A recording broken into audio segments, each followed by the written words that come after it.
You're listening to the greatest multifamily investment advice show. My name is Adam Ras, and now I'm talking everything multifamily for an in-depth conversation, and I will be diving deep into raising capital, deals, and underwriting process. Welcome back to the greatest multifamily advice show. Today we have Riley Oickle, an exceptional guest and real estate investor out of Toronto, from Western University grad with a lot of that to coaching and small multifamily and raising capital. How are you, Riley? I'm doing well. Yeah, thanks for having me on, Adam. Thanks so much for being with us today, and I appreciate you taking the time. Yeah, no, pleasure to be here. I've listened to your podcast for a little while, so I'm excited to be a part of it. Thanks a lot. Yeah. So I would like to start with the beginning. What was the motivation to start on real estate? A couple different things that kind of collided at the same point in time. So what I always wanted to do ever since university was just start a renewable energy business. And the business was going to be either like geothermal or solar panels, something like that. And my background before that was in running just a very simple home maintenance company where we cleaned windows and we did, eaves trough cleaning and that sort of thing. And so when I got exposed to the upfront costs that I'd have to kind of put in or invest into this solar panel or geothermal company, it was like in the 7-figure range. And, with a background of just like buying window cleaning, like soap, and squeegees, it was like a few $100 and you could start your own home maintenance company. This was pretty extreme. So I went to the bank to try to get a loan, and the banks just simply laughed at me when I said I had no assets and I wanted this 7-figure loan at like the age of 21. And so anyway, left the bank pretty discouraged, but also like now quite curious around what are assets? What do banks consider to be assets? If you were to get a loan, like what would an asset look like? And to realize that like stocks and things of that nature just weren't considered to be assets. So it was tangible items, things that you could go and you could touch that actually had intrinsic value in and of itself, like real estate. And so really started to dive into real estate investing. And I had heard about people in my network doing that sort of thing and being landlords, and wasn't really that passionate or like didn't really desire to do that until another thing collided here with like that curiosity of what are assets and how do I get assets. One of my connections that I had in London, Ontario, his name's Corey. He actually has one of the largest privately owned real estate portfolios in Southwestern Ontario, has over 100 units. And just killed it. And he was looking for kind of a right-hand man, someone to help him out with acquisitions, property management, renovation management. And so I actually teamed up with him and helped to manage his portfolio for over 2.5 years. And that was my foot in the door with like actually getting exposed to the inner workings of a giant portfolio at scale, optimized, working really well. When was that? Soon enough, I just bought my first one. So that was just over 5 years ago. Oh, okay. So you started on 17? Sorry? You started on 2017?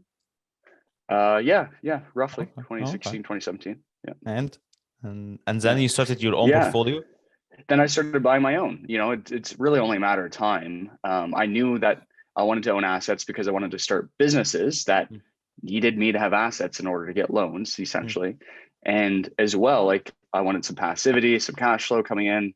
And I kind of considered that cash flow, and I still do consider that cash flow from the properties that I currently own to be my safety net. It's like if I go and I do a crazy venture, like I go and I try to start up a renewable energy business or a solar panel company or something that, is a big endeavor. If it doesn't go so well, I still have that cash flow, the residual income coming in as kind of my safety net or my cushion where I can still live comfortably off of that money coming in. So I kind of looked at real estate and the cash flow of the portfolio as kind of my foundation of the empire I'd like to grow and what I'd like to do in business.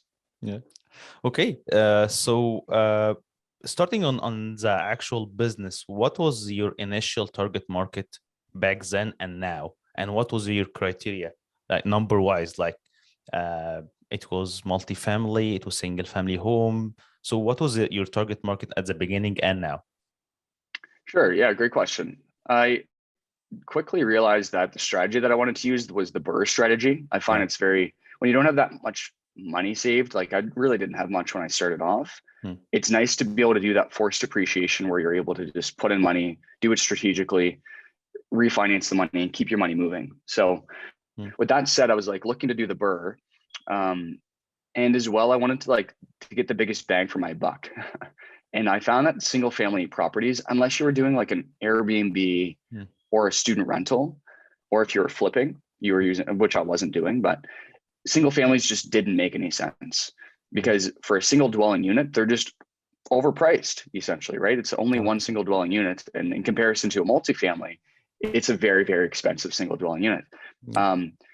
And the reason why is you're just competing against families, people that are going to be living there with their children and their pets and whatever, and they want their own privacy, they want their own single dwelling. Whereas as an investor, that didn't really matter to me. So I really went right into focusing on 2, 3, and 4 unit buildings. And I kind of stopped at 4 units because I realized a lot of banks would consider 5+ units to be commercial. And I'd have to put in 25+% for my down payment. Interest rates went up. It was just kind of a different ballgame when you're looking at commercial. So I really did hyper focus in on the property type being my 2 to 4 units. Okay. And which market is where you focus basically?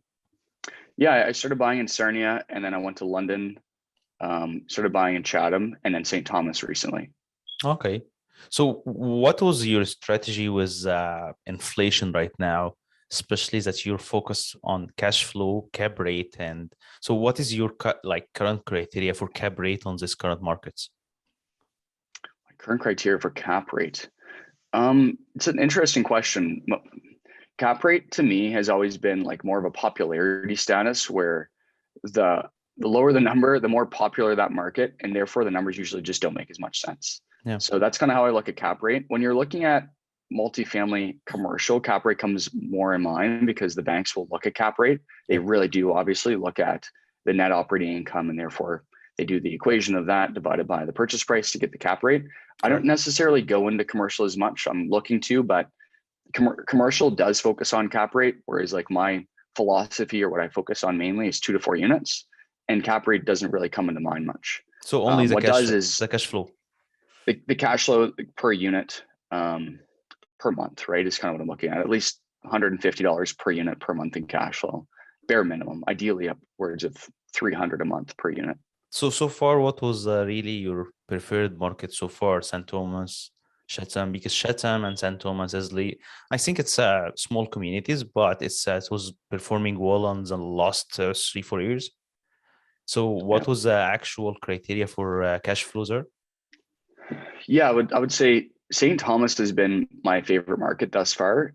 We've bought kind of 4 right now in the last 6 months. Okay. And then we had bought quite a few more kind of like over a year ago.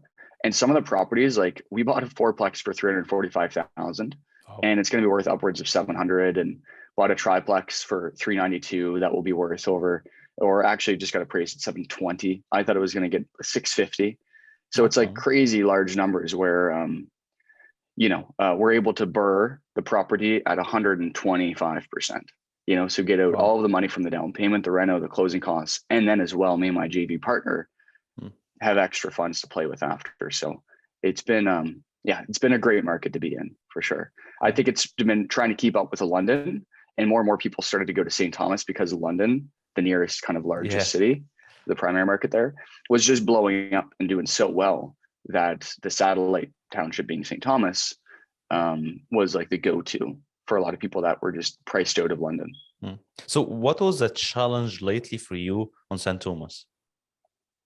Biggest challenge for me in St. Thomas? Yeah, to find, especially because from what I hear, you're focused on distresses properties or opportunities to find a deal. So what was the current challenge for you, especially with inflation, the appreciated markets around St. Thomas? So what was the challenges for you? The challenges have always been the same for me. Like they're not like major persisting challenges. Like I think it will ebbs and flow like anything does in business, but it's always a challenge to find off market properties. That never goes away. It's just like a challenge or just something that we need to focus on is kind of how I look at it. But yeah, definitely can be a challenge to find them. Also, Another challenge right now is like finding vacant properties. I don't prefer to do evictions, but like at the end of the day, if we really need to, because the property's falling apart and maybe there's a work order from the city where it's like so damn distressed that we have to renovate it. But that can be a challenge, though, is finding vacant units that we can renovate and do what we're good at, which is forced appreciation. I guess those are the biggest ones for sure. Okay. So otherwise, the banks are touch and go right now with interest going up in Canada. So getting some things financed at the numbers that we want to, like at the ARV number, especially, that could be a challenge. But so how many units so far under management? Over 70. 70. Oh, that's really good progress on the last 4 or 5 years. Yeah, exactly. Okay. Can we talk about little bit about your the most successful deals, like how you got the deal, what was the conditions and closing, and all of the breakdowns for the actual refinance? You mentioned that you got one of them is 350 and the actual appraisal was 700. So can we talk about one of these deals? Sure. Yeah, we can go into one of them. Yeah. Sure. Yeah. Like, let's go off of the triplex that we bought, or actually, let's do a duplex. We did a duplex in Chatham.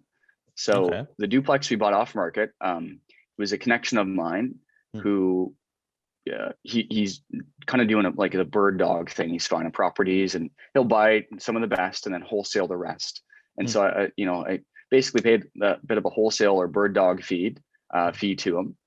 And so bought the property sight unseen, went in firm. And so it was pretty risky, but it was a duplex that was known to be like the halfway house in Chatham, which is kind of funny. But the reason why is like, people that were on parole from jail would kind of like hang out there. That would be their primary residence. So you can kind of just imagine the condition, like, not to stereotype, but it was pretty damn bad.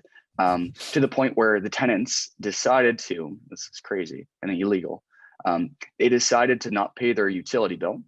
Okay. And then there's tenants living on the main floor. Again, they're on the upper floor. There's tenants on the main floor because it's a duplex. And they jimmy rigged the electrical panel to power the upper unit from the main floor. So this older couple, they're like in their mid 70s, they're now paying the hydro bill for the upper floor.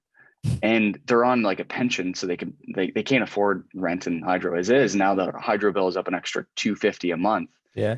And so it was really just a painful situation for the main floor. So we were able to have them. We found them a place. We moved them out, paid for the moving costs because their backs were bad and they couldn't move their furniture. So we paid for the moving costs, got them into a place, and they're super happy. So that was like very fulfilling for me because I was like, I knew that they were in a challenged situation. They just couldn't find a place, number one, because in their mid 70s, they just didn't know how to use technology and they didn't have any children to help them. So they didn't know how to find another place to live. They're used to finding places to rent from the newspaper, which just didn't exist anymore in Chatham. So we went on Kijiji, we found them a place. We helped to be their landlord reference. We got them into a place. And so they moved out so we could start the rental on the main floor. And then the upper floor, we ended up getting out as well. It just took a bit of a couple cameras around the property because, as you can imagine, there was maybe a bit of illegal activity going on. So we got them out through like just putting cameras up for the renovation. And so they got frustrated and they just took off. And we bought the property for $185,000, and it appraised about a year later. It was like 11 months later for like mid 350. So it was like 357 or something. So we did a full burr. Rents went up triple what they were before, and it's cash flowing $1,000 for a duplex. So wow, we were pretty 500 each. Yeah. Wow, that's really good. When was that? Yeah. That would have been, we bought it in 2019 and we finished up in 2020. Oh, okay. Yeah. So no cash for keys. It's just to us. They had to leave. No N13. Well, the main floor, they were happy to leave. Like we were like their saving grace. They're like, what took you so long is kind of their reaction. Oh, okay. So that was no issue because again, they were in such a painful position. It was, for us to be able to find them a place and be their landlord reference and as well pay for the moving costs because they couldn't move their furniture and whatnot. Mm. They were just like drowning slowly in debt because of like that hydro situation. And then the upper floor was essentially doing like that. It's illegal to rewire electrical panels. Like I think a federal crime or something. So like once we told them, hey, like that's a federal crime, you can't do that. Like we can report you. They were already kind of gone. And then we just put up cameras because like there was a break and enter on the main floor. So we put cameras up, and then that was enough because I don't know what they were doing, but that was enough for them to take off because they're like, we can't stay here if there's cameras. Yeah. But, yeah. So as we discussed before the interview about the market you focus on, I think you were mentioning Halifax and Dartmouth on Nova Scotia. So on this point, what was your business model is relying, as you mentioned, on force appreciation. But for you, what was the upside or the current between the two different markets, between south of Ontario and Nova Scotia? Of course, yeah. Well, yeah, Southwestern Ontario, I have a power team there. I've been there for like, 5-6 years. It's been going really, really well. And I'm going to continue to invest in Southwestern Ontario. For me, I've always looked at Halifax and Dartmouth as kind of like a nostalgic journey or project. I grew up like just outside of Halifax. Oh, okay. And so it was nice to kind of go home and do a project with friends and family. Oh, and it could kind of be a nice place for me to go and visit when I go and visit my friends and family in Halifax. So that's kind of what interested me, number one. And number two as well, I also always kind of saw Halifax and Dartmouth as underrated. And it's on the coast, right? It's like right on the ocean. It's beautiful here. Of course, I'm a little biased growing up here, but like it really truly is. It is. And comparing it to the West Coast, like think about the housing market in the West Coast, in BC, just Vancouver alone, Vancouver Island, insane housing prices. And so you kind of think about Halifax and Dartmouth as like this underrated, soon to be maybe similar to Vancouver market, where there's a foreigner tax percentage, in Vancouver, if you're a foreigner buying there, to kind of limit. So maybe people are going to be going to Halifax and Dartmouth. And I knew of quite a few expansions that were happening in Dartmouth and Halifax, like skyscrapers going up, lots of cranes in the air. So I knew that there was a lot of activity happening. And then the nice kind of bonus or byproduct was, yes, I could go and visit friends and family too if I started buying here. I think the market on Halifax already appreciated well on the last couple of years. The price is going up already. It's not the same as South Ontario, but it's appreciated well, I think, on the last couple of years. It has, yeah. Just a year ago, we bought a triplex. It was like 8 months ago. Yeah. And it's already gone up 30%. Like 30%. We put 50 grand into it for the reno, and it's gone up, like quite a bit. So your strategy, it was a triplex that we bought for 450, and a duplex just sold up the street for, it was like 650 or something. So. Wow. So you're more like a buy and hold, or you focus on also flipping? I don't flip properties. I flipped a few in the past, but we don't focus on that. I don't do wholesaling. I do coaching and consulting. That's kind of my full time, helping people to buy their first property. That's more of my active income source. And then cash flow is nice from the portfolio, but really the horizon I'm looking at is 10 years. Like I don't want to sell any of my properties ideally, unless they're really underperforming after a refi or something, for 10 years.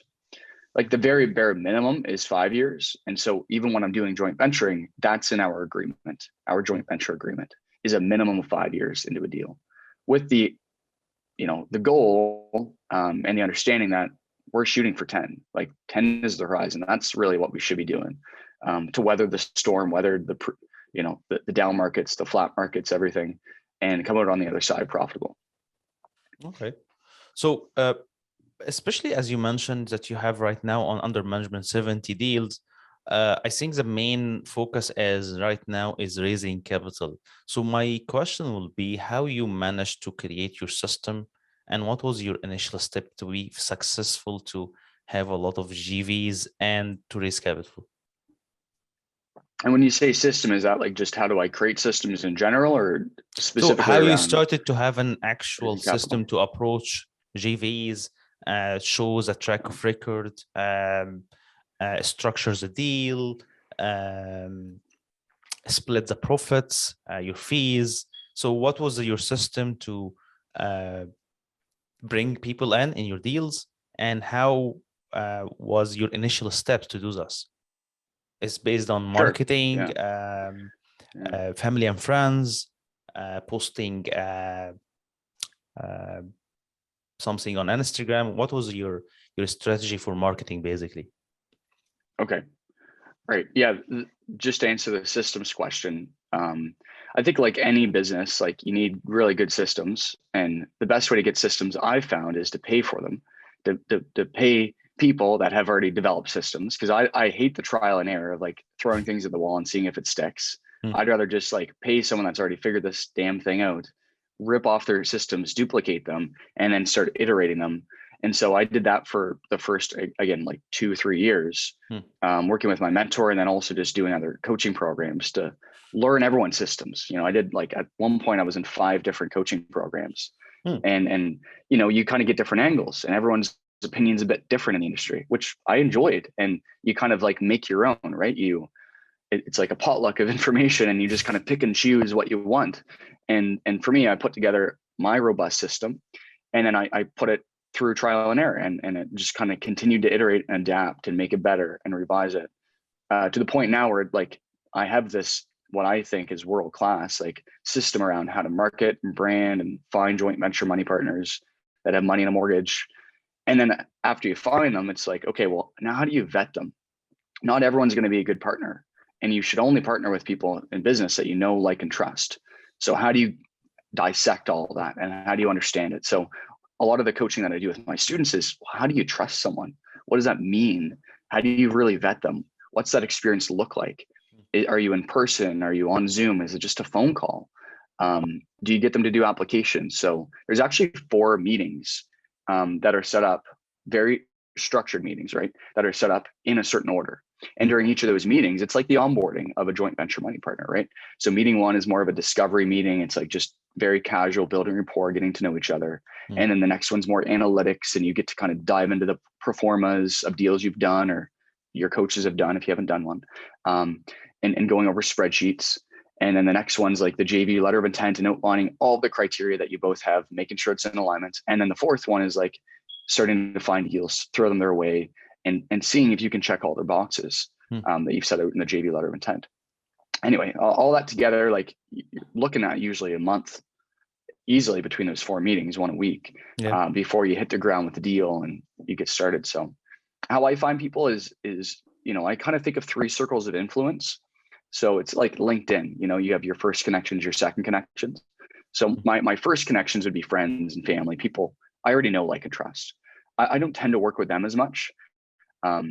Certainly I could, I just don't have many people there that I'm partnering with.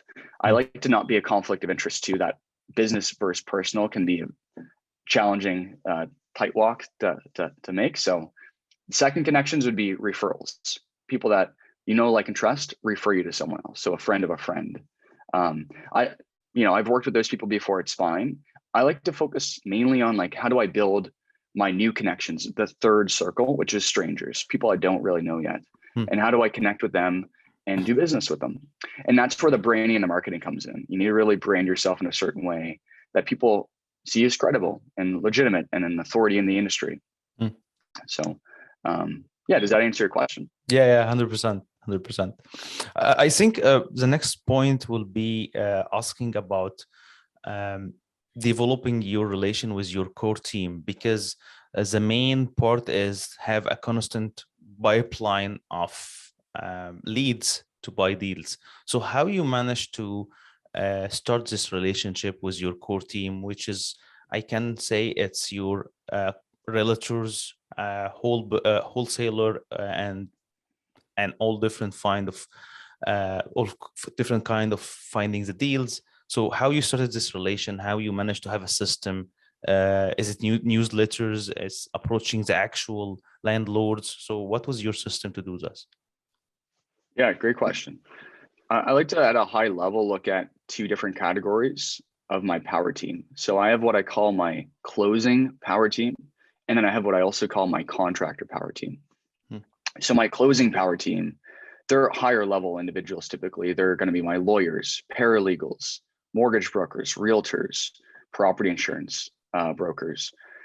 Those are my closing power team. It's to close the deal. It's to find the deal. It's to get the property closed, essentially, right?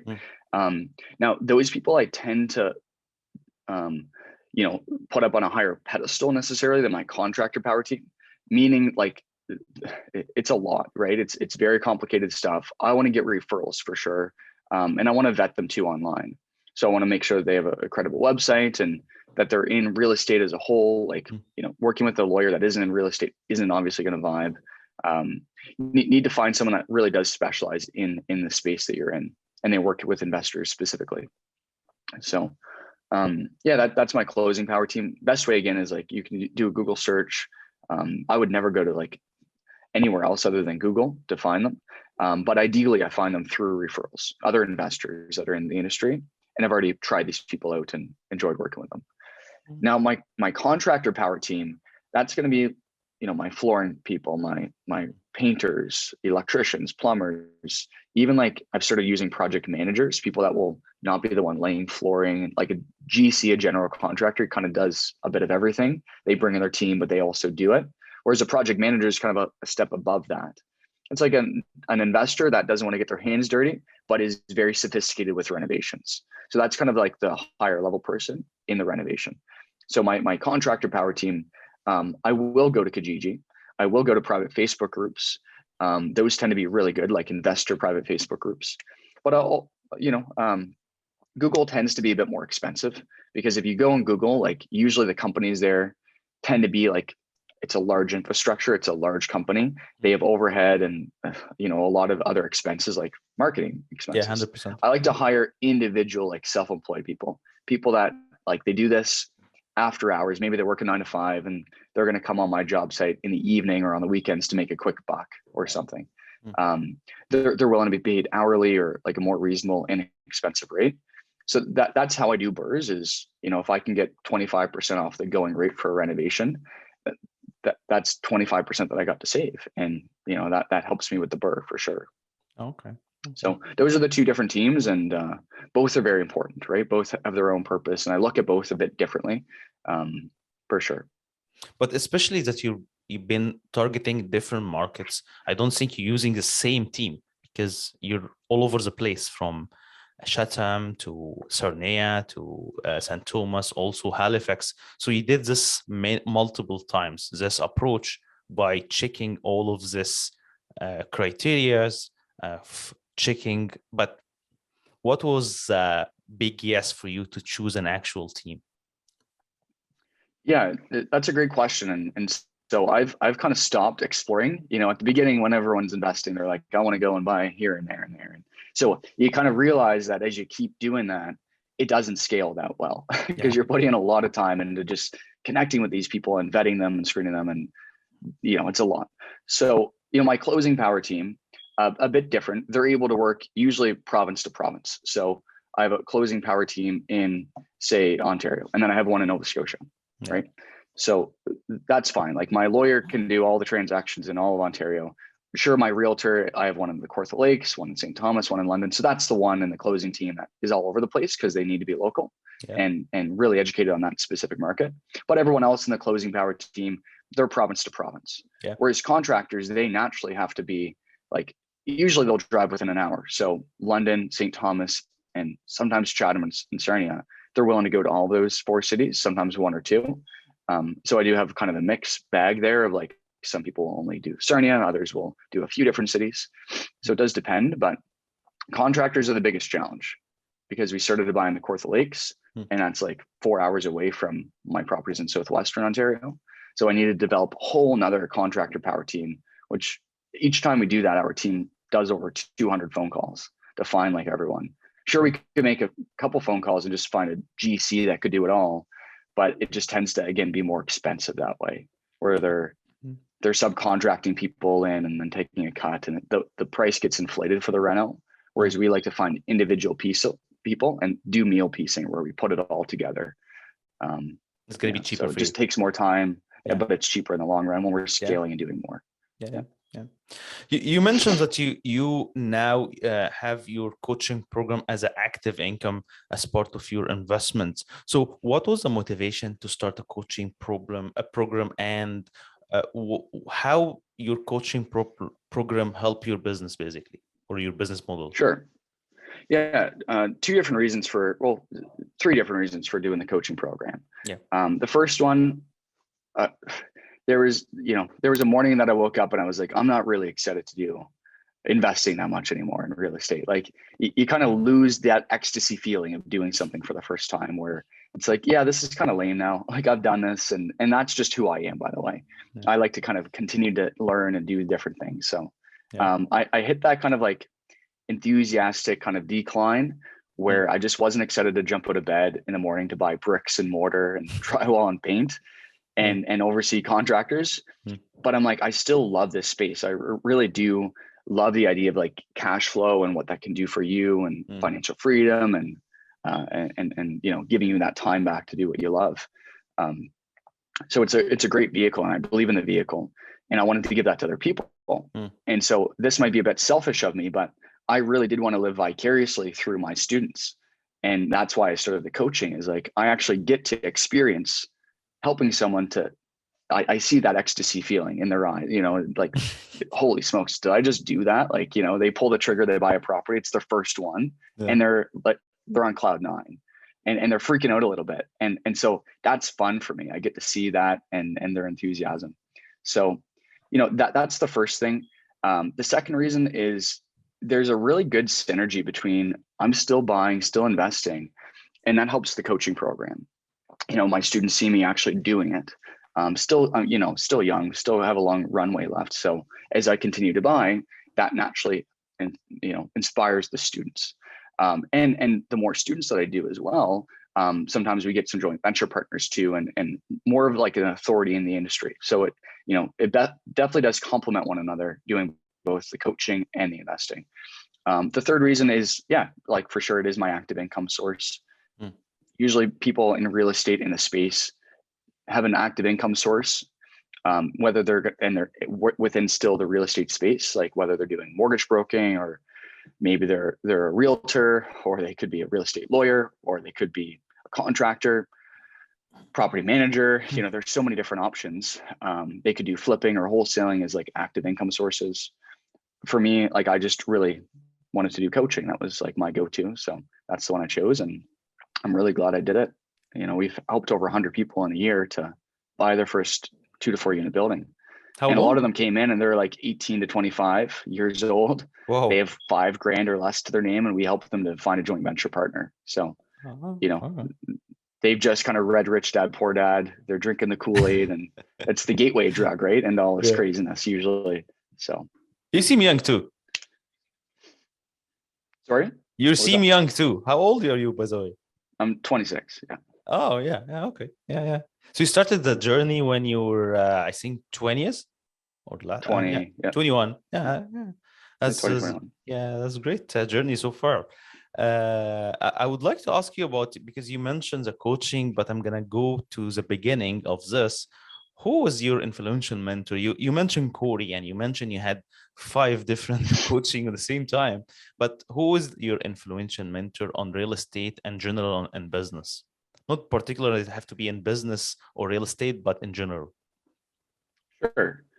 Yeah, I've had a good amount of mentors, and that's something that I will always like do my best to continue to do in my life, is like find these people that inspire me and like raise the standards. So I've had a few. I showed it, I guess, to Chris Thompson. So he's from Student Works Painting, and I was in that group for quite a few years. And then Corey McKinnon. So he was, he does the real estate portfolio there. Both of those people, and I can name others too. They really do embrace the holistic approach to life, where they're not just focused on business and making money, but their health, like running half marathons and doing CrossFit or swimming at 5 a.m. Like these people do that sort of thing, and they're in their 40s, they're in their 50s, and they have families, 4 children. How do you do that? How do you have 4 kids, stay fit, stay healthy, and then also have this crazy successful career. That's what I'm, focused on. And it isn't just like business and making money and all that stuff. Like it's about everything else. Everything has to work in your life together, right?